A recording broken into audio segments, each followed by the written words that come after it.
Ал баршаңызға қайырлы кеш болсын, құрметті оқырмандар. Дәл осылай сөйлеп салып қоймасам, өзім оқырмандар мені сағынып қалыпты.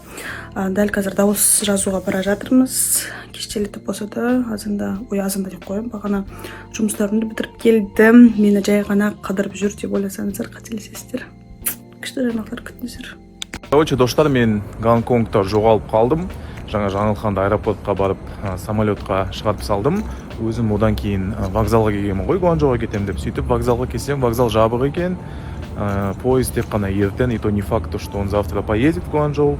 Ол жағын біле алмадым, өйткені вокзалда тірі жан болған жоқ. Сонымен сол, теперь не знаю, куда идти, что делать, как доехать до Гуанчжоу, непонятно. Соңғы жаңалық осы, если что, мен Гонконгтамын. Қайырлы кеш баршаңызға, қалдарыңыз қалай? Біз студиядан шығып үйге келіп тамақ ішіп отырмыз. Айтпақшы да, мен әлі де өз үміткерімді күтудемін. Егер де сіз маған үміткер болып келгім келеді десеңіз, төменде тұрған сілтемеге өтіп, сонда өтініш тастасаңыз болады. Мен сізді күтемін.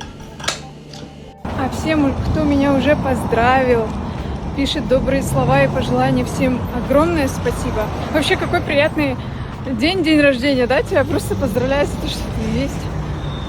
И все. Как приятно снова родиться. А погода вообще сегодня шикарная, просто шик.